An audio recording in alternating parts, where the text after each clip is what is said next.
5,000 ವರ್ಷ ಇತಿಹಾಸವುಳ್ಳ ಐತಿಹಾಸಿಕ ದೇವಾಲಯ. ನಾಗರೂಪದಲ್ಲಿ ನೆಲೆಸಿದ ಪರಮೇಶ್ವರನ ಪುತ್ರ. ಇಲ್ಲಿನ ಬಿಲದ್ವಾರವೆಂಬ ಗುಹೆಯಲ್ಲಿ ಅಡಗಿ ಕೂತಿದ್ದ ಸರ್ಪರಾಜ ವಾಸುಕಿ.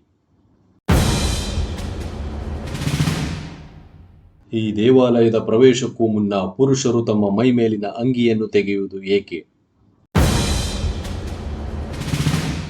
ಇಲ್ಲಿನ ಧಾರಾ ನದಿಗೆ ಕುಮಾರಧಾರ ಎಂಬ ಹೆಸರು ಹೇಗೆ ಬಂತು? ಎಲ್ಲವನ್ನ ನೋಡ್ತಾ ಹೋಗೋಣ. ಅದಕ್ಕೂ ಮುಂಚೆ ನೀವಿನ್ನೂ ನಮ್ಮ ಚಾನೆಲ್ಗೆ ಸಬ್ಸ್ಕ್ರೈಬ್ ಆಗಿಲ್ಲ ಅಂದರೆ ಈ ಕೂಡಲೇ ಸಬ್ಸ್ಕ್ರೈಬ್ ಆಗಿ ಮತ್ತು ಪಕ್ಕದಲ್ಲಿರುವ ಬೆಲ್ ಐಕಾನ್ನ ಮೇಲೆ ಕ್ಲಿಕ್ ಮಾಡಿ. ಕುಕ್ಕೆ ಶ್ರೀ ಸುಬ್ರಹ್ಮಣ್ಯ ಸ್ವಾಮಿ ದೇವಾಲಯ. ಸ್ನೇಹಿತರೆ, ಬಹುಶಃ ಕರ್ನಾಟಕದವರಿಗಷ್ಟೇ ಅಲ್ಲದೆ ಹೊರ ರಾಜ್ಯದವರಿಗೂ ಚಿರಪರಿಚಿತವಿರುವ ಐತಿಹಾಸಿಕ ದೇವಾಲಯವಿದು. ಈ ದೇವಾಲಯವು ದಕ್ಷಿಣ ಕನ್ನಡ ಜಿಲ್ಲೆಯ ಸುಳ್ಯ ತಾಲೂಕಿನಲ್ಲಿರುವ ಹೆಸರಾಂತ ಹಾಗೂ ಸುಪ್ರಸಿದ್ಧ ದೇವಾಲಯ. ಈ ಕ್ಷೇತ್ರದಲ್ಲಿ ಪರಮೇಶ್ವರನ ಪುತ್ರನಾದ ಕುಮಾರಸ್ವಾಮಿ ನಾಗರೂಪದಲ್ಲಿ ನೆಲೆಸಿದ್ದಾನೆ. ಸುಮಾರು 5,000 ವರ್ಷಗಳ ಇತಿಹಾಸವುಳ್ಳ ಈ ದೇವಾಲಯವು ಕುಮಾರಧಾರಾ ನದಿಯ ತಟದಲ್ಲಿದೆ. ಶ್ರೀ ಸುಬ್ರಹ್ಮಣ್ಯ ದೇವಾಲಯವು ಆದಿಶಂಕರರ ಕಾಲದಿಂದ ಸ್ಥಾನಿಕ ಸ್ಮಾರ್ತ ಮನೆತನದ ಆಡಳಿತಕ್ಕೆ ಒಳಪಟ್ಟಿದ್ದ ದೇವಾಲಯವಾಗಿದ್ದು, ಹಿಂದೆ ಸ್ಮಾರ್ತ ಬ್ರಾಹ್ಮಣರಿಂದ ಪೂಜೆಗೊಳ್ಳುತ್ತಿತ್ತು. ಈಗ ಮಾಧ್ವ ಬ್ರಾಹ್ಮಣರ ಪೂಜಾಧೀನದಲ್ಲಿ ಈ ದೇವಾಲಯವಿದೆ. ಸದ್ಯ ಈಗ ಕರ್ನಾಟಕ ಸರ್ಕಾರದ ಮುಜರಾಯಿ ಇಲಾಖೆಯ ಆಡಳಿತದಲ್ಲಿ ಈ ದೇವಾಲಯ ಇದೆ. ಈ ದೇವಾಲಯವು ಊರಿನ ಮಧ್ಯಭಾಗದಲ್ಲಿದ್ದು ನದಿ, ಕಾಡು, ಪರ್ವತಗಳಿಂದ ಕೂಡಿದ ಪ್ರಕೃತಿಯ ಮಡಿಲಿನಲ್ಲಿದೆ. ಶ್ರೀ ಸುಬ್ರಹ್ಮಣ್ಯ ದೇವರು ಇಲ್ಲಿನ ದೇವಾಲಯದ ಪ್ರಧಾನ ದೇವತೆ. ಮುಖ್ಯ ದ್ವಾರವು ಪೂರ್ವಾಭಿಮುಖವಾಗಿದೆ. ಭಕ್ತರು ಮುಖ್ಯ ಗೋಪುರವಿರುವ ಪಶ್ಚಿಮದ ಬಾಗಿಲಿನಿಂದ ಪ್ರವೇಶಿಸಿ ಒಳಸುತ್ತನ್ನು ಪೂರ್ವ ಬಾಗಿಲಿನಿಂದ ಮುಂದುವರೆಸುತ್ತಾರೆ. ಗರ್ಭಗುಡಿಯ ಮಧ್ಯದಲ್ಲಿ ಶ್ರೀ ದೇವರ ಮೂರ್ತಿ ಇದೆ. ಅದರ ಮೇಲಿನ ಹಂತದಲ್ಲಿ ಶ್ರೀ ಸುಬ್ರಹ್ಮಣ್ಯ ಸ್ವಾಮಿಯ ಮೂರ್ತಿ ಮತ್ತು ವಾಸುಕಿ ಹಾಗೂ ಕೆಳ ಹಂತದಲ್ಲಿ ಆದಿಶೇಷನ ಮೂರ್ತಿಗಳಿವೆ. ದುಷ್ಟ ರಾಕ್ಷಸರ ದಮನಕ್ಕಾಗಿ ಜನ್ಮವೆತ್ತಿದ ಕುಮಾರಸ್ವಾಮಿಯು ತಾರಕಾದಿ ಅಸುರರನ್ನು ಯುದ್ಧದಲ್ಲಿ ಸಂಹರಿಸಿ ಸೋದರ ಗಣಪತಿಯ ಜೊತೆ ಕುಮಾರ ಪರ್ವತಕ್ಕೆ ಬಂದಾಗ ದೇವೇಂದ್ರನು ತನ್ನ ಮಗಳಾದ ದೇವಸೇನೆಯನ್ನ ಕುಮಾರಸ್ವಾಮಿಗೆ ಕುಮಾರಧಾರಾ ತೀರ್ಥದ ತಟದಲ್ಲಿ ಮಾರ್ಗಶಿರ ಶುದ್ಧ ಷಷ್ಠಿಯ ದಿನ ವಿವಾಹ ಮಾಡಿಕೊಟ್ಟನು. ಅದೇ ವೇಳೆ ಅಲ್ಲಿ ತಪಸ್ಸನ್ನು ಆಚರಿಸುತ್ತಿದ್ದಂತಹ ಸರ್ಪರಾಜನಾದಂತಹ ವಾಸುಕಿಯ ಪ್ರಾರ್ಥನೆಯನ್ನು ಮನ್ನಿಸಿದ ಸುಬ್ರಹ್ಮಣ್ಯನು ತಾನು ದೇವಸೇನಾ ಸಮೇತನಾಗಿ ನೆಲೆಸುವುದಾಗಿ ವಾಸುಕಿಗೆ ಹೇಳುತ್ತಾನೆ.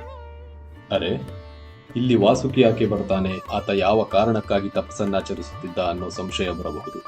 ಅದಕ್ಕೊಂದು ಇತಿಹಾಸವಿದೆ. ಸರ್ಪವಾದ ಕದ್ರು ಮತ್ತು ಆಕೆಯ ಮಕ್ಕಳು ಗರುಡನ ತಾಯಿ ವಿನುತಾದೇವಿಗೆ ನಂಬಿಕೆ ದ್ರೋಹವೆಸಗಿ ಆಕೆಯನ್ನ ದಾಸಿಯನ್ನಾಗಿ ಮಾಡುತ್ತಾರೆ. ಇದನ್ನು ತಿಳಿದ ಗರುಡನು ಸರ್ಪಗಳ ಮೇಲೆ ದ್ವೇಷ ಬೆಳೆಸಿಕೊಂಡು ಸಿಕ್ಕ ಸರ್ಪಗಳನ್ನೆಲ್ಲ ಹಿಡಿದು ಕೊಲ್ಲಲು ಪ್ರಾರಂಭಿಸುತ್ತಾನೆ. ಕೊನೆಗೆ ಸಿಕ್ಕಿದ್ದೇ ವಾಸುಕಿ. ವಾಸುಕಿಯನ್ನು ಹಿಡಿದು ತನ್ನುಗುರಿನಿಂದ ಪರಚಿ ಅವನನ್ನು ನಿತ್ರಾಣಗೊಳಿಸಿ ಸಾಯುವ ಸ್ಥಿತಿಗೆ ಕೊಂಡೊಯ್ಯುತ್ತಾನೆ. ಆಗ ಕಶ್ಯಪ ಪ್ರಜಾಪತಿಯು ಒಂದು ಹಾವು ಮಾಡಿದ ತಪ್ಪಿಗೆ ಎಲ್ಲಾ ಹಾವುಗಳನ್ನು ಕೊಲ್ಲುವುದು ತಪ್ಪು, ವಾಸುಕಿಯನ್ನು ಬಿಟ್ಟು ಬಿಡು ಎನ್ನುತ್ತಾನೆ. ಈ ಮಾತಿಗೆ ಒಪ್ಪಿದ ಗರುಡ ವಾಸುಕಿಯನ್ನು ಬಿಟ್ಟು ಬಿಡುತ್ತಾನೆ. ಗಾಯಗೊಂಡ ವಾಸುಕಿ ಶಿವನನ್ನ ಕುರಿತು ಪ್ರಾರ್ಥಿಸುತ್ತಾನೆ. ಪ್ರತ್ಯಕ್ಷನಾದ ಶಿವನು, ನೀನು ಭೂಲೋಕಕ್ಕೆ ಹೋಗಿ ಮಹಿ ನದಿಯಲ್ಲಿ ಸ್ನಾನ ಮಾಡು, ನಿನ್ನ ಗಾಯವೆಲ್ಲ ಆ ಪುಣ್ಯ ನದಿಯ ನೀರು ಸೋಕಿ ವಾಸಿಯಾಗುತ್ತದೆ ಎನ್ನುತ್ತಾನೆ. ಇದಕ್ಕೆ ಒಪ್ಪಿದ ವಾಸುಕಿ ಮತ್ತೆ ಗರುಡ ನನ್ನ ಮೇಲೆ ಹಲ್ಲೆ ಮಾಡಿದರೆ ನಾನೇನು ಮಾಡಲಿ ಎಂದು ಶಿವನನ್ನು ಕೇಳುತ್ತಾನೆ. ಇದಕ್ಕೆ ಉತ್ತರಿಸಿದ ಶಿವನು, ಚಿಂತಿಸಬೇಡ, ಕೆಲವೇ ದಿನಗಳಲ್ಲಿ ನನ್ನ ಮಗ ಕುಮಾರಸ್ವಾಮಿ ಭೂಲೋಕಕ್ಕೆ ಬರುತ್ತಾನೆ. ಭಕ್ತಿಯಿಂದ ಅವನನ್ನು ಬೇಡಿಕೊ, ನಿನ್ನೊಡನೆ ನನಗೆ ನೆಲೆಸಲು ಅವಕಾಶ ಕೊಡು ಎಂದು ಕೇಳಿಕೊ, ಅವನೇ ನಿನ್ನನ್ನು ಗರುಡನಿಂದ ರಕ್ಷಿಸುತ್ತಾನೆ ಎಂದು ಹೇಳುತ್ತಾನೆ. ಅಂತೆಯೇ ಭೂಲೋಕಕ್ಕೆ ಬಂದ ವಾಸುಕಿ ಷಣ್ಮುಖನಿಗಾಗಿ ತಪಸ್ಸನ್ನಾಚರಿಸುತ್ತಾನೆ. ಆ ತಪಸ್ಸಿನ ಫಲವಾಗಿಯೇ ವಾಸುಕಿಗೆ ಷಣ್ಮುಖನ ದರ್ಶನವಾಗಿ ತನ್ನೊಡನೆಯೇ ನೆಲೆಸುವುದಾಗಿ ಹೇಳುತ್ತಾನೆ. ಪರಶುರಾಮ ಸೃಷ್ಟಿಸಿದ ಸಪ್ತ ಕ್ಷೇತ್ರಗಳಲ್ಲೊಂದಾದ ಕುಕ್ಕೆ ಶ್ರೀ ಸುಬ್ರಹ್ಮಣ್ಯ ದೇವಾಲಯವು ಪುರಾಣ ಇತಿಹಾಸ ಕಾಲಗಳಿಂದಲೂ ನಾಗಾರಾಧನೆಗೆ ಹೆಸರುವಾಸಿ. ನಾಗಾರಾಧನೆ ಎಂದರೆ ನಾಗಗಳನ್ನು ಆರಾಧಿಸುವ ಒಂದು ಬಗೆ. ಈ ಆಚರಣೆಯು ಬಹುತೇಕ ದಕ್ಷಿಣ ಕನ್ನಡ, ಉಡುಪಿ ಮತ್ತು ಕಾಸರಗೋಡು ಕರಾವಳಿ ಜಿಲ್ಲೆಗಳಲ್ಲಿ ಪ್ರಚಲಿತದಲ್ಲಿದೆ. ಪಶ್ಚಿಮ ಘಟ್ಟಗಳಿಂದ ಕರಾವಳಿಯವರೆಗಿನ ದಟ್ಟಾರಣ್ಯ ಪ್ರದೇಶ ಈ ನಾಗಾರಾಧನೆಯ ಮೂಲ ಭೂಮಿ ಎಂದು ಹೇಳಲಾಗುತ್ತದೆ. ನಾನಾ ವಿಧದ ಸರ್ಪ ಸಮೂಹಗಳಿಂದ ಕೂಡಿದ ಈ ಕಾಡುಗಳು ಅಲ್ಲಿನ ಮೂಲ ನಿವಾಸಿಗಳ ತಾಣವೂ ಆಗಿತ್ತು. ಈ ಕಾರಣದಿಂದಾಗಿ ಈ ಸರ್ಪಗಳ ಬಗೆಗಿದ್ದ ಭಯದ ಕಾರಣದಿಂದ ಜನರು ಈ ನಾಗಾರಾಧನೆ ಎಂಬ ಸಂಪ್ರದಾಯವನ್ನ ರೂಢಿಸಿಕೊಂಡು ಬಂದಿದ್ದಾರೆ. ಕರಾವಳಿ ಪ್ರದೇಶದಾದ್ಯಂತ ಕಂಡುಬರುವ ಮತ್ತೊಂದು ವಿಶೇಷವೆಂದರೆ ಅದು ನಾಗಬನ. ಗಿಡಮರಗಳಿರುವ ತೋಪಿನಲ್ಲಿ ನಾಗಶಿಲೆಯನ್ನು ಪ್ರತಿಷ್ಠಾಪಿಸಿ ಆ ಜಾಗವನ್ನು ನಾಗಬನ ಎಂದು ಕರೆಯಲಾಗುತ್ತದೆ. ಸಾಮಾನ್ಯವಾಗಿ ಆ ನಾಗಬನದಲ್ಲಿ ವಟವೃಕ್ಷ, ಅಶ್ವತ್ಥ ವೃಕ್ಷದಂತಹ ಮರಗಳೇ ಇರಬೇಕು ಎಂಬ ನಿಯಮವಿದೆ. ಇಲ್ಲಿ ಅಷ್ಟೇ ಅಲ್ಲದೆ ಕರ್ನಾಟಕದ ಬಯಲುನಾಡಿನಲ್ಲಿಯೂ ನಾಗಬನಗಳನ್ನು ಕಾಣಬಹುದು. ಆ ಪ್ರದೇಶವನ್ನು ಇಲ್ಲಿ ನಾಗರಕಲ್ಲು ಎಂದು ಕರೆಯಲಾಗುತ್ತದೆ. ಈ ಪ್ರಸಿದ್ಧ ಕ್ಷೇತ್ರದ ಕುಮಾರಧಾರಾ ನದಿಯಲ್ಲಿ ಸ್ನಾನ ಮಾಡುವುದರಿಂದ ಕುಷ್ಠರೋಗದಂತಹ ಭಯಾನಕ ರೋಗಗಳು, ಚರ್ಮ ವ್ಯಾಧಿಗಳು ನಿವಾರಣೆಯಾಗುತ್ತವೆ ಎಂಬುದು ಭಕ್ತರ ನಂಬಿಕೆ. ಸುಮಾರು 5,000 ವರ್ಷಗಳ ಹಿಂದೆಯೇ ಈ ದೇವಾಲಯದ ಶಂಕುಸ್ಥಾಪನೆಯಾಗಿದೆ. ಹೌದು ಸ್ನೇಹಿತರೆ, ದೇವಾಲಯದ ಶಂಕುಸ್ಥಾಪನೆ 5,000 ವರ್ಷಗಳ ಹಿಂದೆಯೇ ಆಗಿದೆ. ಶ್ರೀ ಸುಬ್ರಹ್ಮಣ್ಯ ಕ್ಷೇತ್ರಕ್ಕೆ ಮೊದಲು ಕುಕ್ಕೆ ಎಂಬ ಪ್ರಸಿದ್ಧವಾದ ಪಟ್ಟಣವಿತ್ತೆಂದು ಶಾಸನಗಳಲ್ಲಿಯೂ ಗ್ರಂಥಗಳಿಂದಲೂ ತಿಳಿದುಬರುತ್ತದೆ. ಶ್ರೀ ಆದಿಶಂಕರಾಚಾರ್ಯರು ದಿಗ್ವಿಜಯಕ್ಕಾಗಿ ಇಲ್ಲಿಗೆ ಬಂದು ಕೆಲವು ದಿನ ವಾಸ ಮಾಡಿದ್ದರೆಂದು ಆನಂದ ವಿರಚಿತ ಶಂಕರ ವಿಜಯದಲ್ಲಿ ಹೇಳಿದೆ. ಶ್ರೀ ಶಂಕರಾಚಾರ್ಯ ವಿರಚಿತ ಸುಬ್ರಹ್ಮಣ್ಯ ಭುಜಂಗಂ ಸ್ತೋತ್ರದಲ್ಲಿ ಭಜೆ ಕುಕ್ಕೆ ಲಿಂಗಂ ಎಂದು ಈ ಕ್ಷೇತ್ರದ ಉಲ್ಲೇಖವಿದೆ. ಶ್ರೀ ಸ್ಕಂದ ಪುರಾಣದಲ್ಲಿಯೂ ಕೂಡ ಈ ದೇವಾಲಯದ ಬಗ್ಗೆ ಉಲ್ಲೇಖವಿದೆ. ಶ್ರೀ ಷಣ್ಮುಖ ಸ್ವಾಮಿಯು ತಾರಕಾದಿ ಮಹಾ ಅಸುರರನ್ನ ಸಂಹರಿಸಿ ತಮ್ಮ ಶಕ್ತ್ಯಾಯುಧವನ್ನ ಧಾರಾ ನದಿಯಲ್ಲಿ ತೊಳೆದುದರಿಂದ ಇಲ್ಲಿ ಹರಿಯುವಂತಹ ನದಿಗೆ ಕುಮಾರಧಾರಾ ಎಂಬ ಹೆಸರು ಬಂದಿದೆ. ಕುಮಾರಧಾರೆ ಮಿಂದೆವು, ಕುಕ್ಕೇಲಿಂಗನ ಕಂಡೇವು, ಕೊಪ್ಪರಿಗೆ ಅನ್ನ ಉಂಡೆವು ಎಂಬ ನಾಣ್ಣುಡಿಯಂತೆ ಇಲ್ಲಿ ಪ್ರತಿದಿನವೂ ತಪ್ಪದೆ ಅನ್ನ ಸಂತರ್ಪಣೆ ನಡೆಯುತ್ತಿದೆ. ನೀವು ಕರ್ನಾಟಕದ ಬಹುತೇಕ ದೇವಾಲಯಗಳನ್ನು ಭೇಟಿ ಮಾಡಿದರೆ ಆ ದೇವಾಲಯಗಳಲ್ಲಿ ಭಕ್ತರಿಗೆ ಪ್ರಸಾದ ರೂಪದಲ್ಲಿ ತೀರ್ಥವನ್ನೋ ಅಥವಾ ಸಿಹಿಯನ್ನೋ ನೀಡುವುದು ವಾಡಿಕೆ.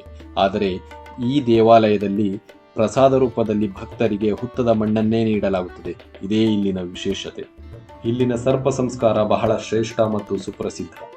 ಸರ್ಪದೋಷ ಇರುವವರು ಇಲ್ಲಿಗೆ ಬಂದು ಸರ್ಪ ಸಂಸ್ಕಾರ ಮತ್ತು ನಾಗಪ್ರತಿಷ್ಠೆ ನೆರವೇರಿಸಿದರೆ ದೋಷ ಮುಕ್ತರಾಗುತ್ತಾರೆ ಎಂಬುದು ಭಕ್ತರ ನಂಬಿಕೆ. ಈ ದೇವಾಲಯದ ಮತ್ತೊಂದು ವಿಶೇಷವೆಂದರೆ ಅಭಯ ಮಹಾಗಣಪತಿ ದೇವಾಲಯದ ಪಕ್ಕದಲ್ಲೇ ಇರುವಂತಹ ಬಿಲದ್ವಾರ ಎಂಬ ಗುಹೆ. ಈ ಗುಹೆಯ ಪ್ರವೇಶ ದ್ವಾರದಲ್ಲಿ ಒಂದು ನಾಗಶಿಲ್ಪ ಕಾಣಸಿಗುತ್ತದೆ. ಈ ಮೂಲಕ ಗುಹೆಯ ಒಳಗೆ ಪ್ರವೇಶಿಸಿದರೆ ಅಲ್ಲಿ 2 ದಾರಿಗಳಿವೆ. ಉತ್ತರಕ್ಕೆ ಹೋಗುವ ದಾರಿಯು ಕಾಶಿಗೆ ಹೋಗಿ ತಲುಪುತ್ತದೆ, ಆದರೆ ಈಗ ಅದು ಮಣ್ಣು ಮುಚ್ಚಿ ನಿರ್ಬಂಧವಾಗಿದೆ. ಇನ್ನೊಂದು ದಾರಿಯು ಅಲ್ಲಿಂದ 50 ಮೀಟರ್ ದೂರದಲ್ಲಿರುವ ಪುಷ್ಪೋದ್ಯಾನಕ್ಕೆ ಹೋಗಿ ತಲುಪುತ್ತದೆ. ಸ್ಕಂದ ಪುರಾಣದ ಪ್ರಕಾರ ಕಶ್ಯಪ ಮಹಾಮುನಿಗೆ ವಿನುತ ಮತ್ತು ಕದ್ರು ಎಂಬ 2 ಹೆಂಡತಿಯರಿದ್ದರು. ವಿನುತಳ ಮಗ ಗರುಡ ಹಾಗೂ ಕದ್ರುವಿನ ಮಕ್ಕಳು ಸರ್ಪಗಳು. ನಾನಾಗಲೇ ಹಿಂದೆ ನಿಮಗೆ ಹೇಳಿದ ಹಾಗೆ ಕದ್ರು ಮತ್ತು ಅವಳ ಮಕ್ಕಳು ಮೋಸದಿಂದ ಗರುಡನ ತಾಯಿ ವಿನುತಳನ್ನ ದಾಸಿಯನ್ನಾಗಿ ಮಾಡಿರುತ್ತಾರೆ. ಈ ವಿಷಯ ತಿಳಿದ ಗರುಡ ಕದ್ರುವಿನ ಮೇಲೆ ಮತ್ತು ಅವಳ ಮಕ್ಕಳಾದಂತಹ ಸರ್ಪಗಳ ಮೇಲೆ ದ್ವೇಷ ಬೆಳೆಸಿಕೊಂಡು ಸಿಕ್ಕ ಸರ್ಪಗಳನ್ನೆಲ್ಲ ಕುಕ್ಕಿ ತಿನ್ನಲು ಪ್ರಾರಂಭಿಸುತ್ತಾನೆ. ಕೊನೆಗೆ ವಾಸುಕಿಯನ್ನು ಹಿಡಿದು ಗಾಯಗೊಳಿಸುತ್ತಾನೆ. ಹೀಗೆ ಗರುಡನಿಂದ ತಪ್ಪಿಸಿಕೊಳ್ಳಲು ಸರ್ಪಗಳ ರಾಜನಾದಂತಹ ವಾಸುಕಿಯು ಈ ಗುಹೆಯೊಳಗೆ ಬಂದು ಅಡಗಿ ಕುಳಿತುಕೊಳ್ಳುತ್ತಾನೆ. ಈ ಕಾರಣಕ್ಕೆ ಈ ಜಾಗಕ್ಕೆ ಬಿಲದ್ವಾರ ಎಂಬ ಹೆಸರು ಬಂತು. ಇದನ್ನು ತಿಳಿದ ಗರುಡ ಇಲ್ಲಿಗೂ ಬರುತ್ತಾನೆ. ಅದೇ ಸಮಯಕ್ಕೆ ಕಶ್ಯಪ ಮುನಿಗಳು ಗರುಡನನ್ನು ತಡೆಯುತ್ತಾರೆ. ವಾಸುಕಿಯು ಶಿವನ ಆಜ್ಞೆಯಂತೆ ಭೂಲೋಕಕ್ಕೆ ಹೋಗಿ ತನ್ನ ಮಗ ಕುಮಾರಸ್ವಾಮಿಯನ್ನು ಕುರಿತು ತಪಸ್ಸನ್ನಾಚರಿಸುವ ಬಗ್ಗೆ ತಿಳಿಸುತ್ತಾನೆ. ಸ್ನೇಹಿತರೆ, ಇಲ್ಲಿ ಗಮನಿಸಬೇಕಾದಂತಹ ಮತ್ತೊಂದು ಅಂಶವೇನೆಂದರೆ ದೇವಾಲಯದ ಪ್ರವೇಶಕ್ಕೂ ಮುನ್ನ ಪುರುಷರು ತಮ್ಮ ಶರ್ಟ್ ಮತ್ತು ಬನಿಯನ್ಗಳನ್ನು ತೆಗೆದು ಒಳಗೆ ಪ್ರವೇಶಿಸಬೇಕು. ಇದಕ್ಕೆ ಕಾರಣ ದೇವಾಲಯದ ಆವರಣದಲ್ಲಿ ಮತ್ತು ಗರ್ಭಗುಡಿಯ ವಿಗ್ರಹದಿಂದ ಸಕಾರಾತ್ಮಕವಾದಂತಹ ಶಕ್ತಿಯು ಹೊರಹೊಮ್ಮುತ್ತಿರುತ್ತದೆ. ಈ ಸಂದರ್ಭದಲ್ಲಿ ನಮ್ಮ ದೇಹದ ಮೇಲಿನ ಬಟ್ಟೆಗಳನ್ನು ತೆಗೆದು ಒಳಗೆ ಪ್ರವೇಶಿಸುವುದರಿಂದ ನಮ್ಮ ದೇಹವು ಆ ಸಕಾರಾತ್ಮಕ ಶಕ್ತಿಯನ್ನು ಹೀರಿಕೊಳ್ಳುತ್ತದೆ. ಇದು ನಮ್ಮ ದೇಹಕ್ಕೆ ಒಳ್ಳೆಯದಾಗುತ್ತದೆ ಎಂಬುದು ನಂಬಿಕೆ. ಇಲ್ಲಿನ ಮತ್ತೊಂದು ಅಚ್ಚರಿ ಎಂದರೆ ಅದು ಸಿದ್ಧ ಪರ್ವತ. ದೇವಾಲಯದ ಹಿಂದೆಯೇ ಕುಮಾರ ಪರ್ವತ ಎಂಬ ಬೆಟ್ಟವಿದೆ. 18 ಕಿಲೋಮೀಟರ್ ಉದ್ದವಿರುವ ಈ ಬೆಟ್ಟ ಸಮುದ್ರ ಮಟ್ಟಕ್ಕಿಂತ 4,000 ಅಡಿ ಎತ್ತರದಲ್ಲಿದೆ. ಈ ಪರ್ವತ ಒಟ್ಟು 3 ಹಂತಗಳಲ್ಲಿ ಭಾಗವಾಗಿದೆ. ಮೊದಲನೆಯದು ಶೇಷ ಪರ್ವತ. ಇದು ಆದಿಶೇಷನನ್ನು ಪ್ರತಿನಿಧಿಸುತ್ತದೆ. 2ನೇ ಭಾಗ ಕುಮಾರ ಪರ್ವತ. ಇನ್ನು 3ನೇ ಹಂತ ಸಿದ್ಧ ಪರ್ವತ. ಆದರೆ ನಮಗೆ ಚಾರಣಕ್ಕೆ ಅವಕಾಶವಿರುವುದು ಕುಮಾರ ಪರ್ವತದವರೆಗಷ್ಟೇ. ಯಾಕಂದರೆ ಕುಕ್ಕೆ ಕ್ಷೇತ್ರದ ಮೊಟ್ಟ ಮೊದಲ ಮಠಾಧಿಪತಿಯಾದಂತಹ ವಿಷ್ಣು ತೀರ್ಥರು ತಾವು ತಪಸ್ಸಿಗೆ ಈ ಬೆಟ್ಟಕ್ಕೆ ಹೋಗುವುದಾಗಿ ಹೇಳಿ ಅಲ್ಲಿಗೆ ಹೋಗಿದ್ದಾರೆ. ಈಗಲೂ ಅಲ್ಲಿಯೇ ಅವರು ತಪಸ್ಸು ಮಾಡುತ್ತಿದ್ದಾರೆ ಎಂಬುದು ನಂಬಿಕೆ. ಹೀಗಾಗಿ ಆ ಒಂದು ಬೆಟ್ಟಕ್ಕೆ ಯಾವ ಪ್ರವಾಸಿಗರಿಗೂ ಪ್ರವೇಶವಿಲ್ಲ. ಸ್ನೇಹಿತರೆ, ಇದಾಗಿತ್ತು ಶ್ರೀ ಕುಕ್ಕೆ ಸುಬ್ರಹ್ಮಣ್ಯ ಸ್ವಾಮಿ ದೇವಾಲಯದ ವಿಶೇಷತೆ. ಇನ್ನೂ ಹೆಚ್ಚು ವಿಡಿಯೋಗಳಿಗಾಗಿ ನಮ್ಮ ಚಾನಲನ್ನು ಈ ಕೂಡಲೇ ಸಬ್ಸ್ಕ್ರೈಬ್ ಮಾಡಿ ಮತ್ತು ಪಕ್ಕದಲ್ಲಿರುವಂತಹ ಬೆಲ್ ಐಕಾನ್ನ ಮೇಲೆ ಕ್ಲಿಕ್ ಮಾಡಿ. ಈ ವಿಡಿಯೋ ನಿಮಗೆ ಇಷ್ಟವಾಗಿದ್ದಲ್ಲಿ ತಪ್ಪದೇ ಒಂದು ಲೈಕ್ ಮಾಡಿ ಮತ್ತು ಈ ವಿಡಿಯೋ ಬಗೆಗೆ ನಿಮ್ಮ ಅನಿಸಿಕೆಗಳನ್ನು ತಪ್ಪದೇ ಕಮೆಂಟ್ ಮಾಡಿ. ಹಾಗಿದ್ರೆ ಸಿಗೋಣ ಮುಂದಿನ ವಿಡಿಯೋದಲ್ಲಿ. ಧನ್ಯವಾದಗಳು.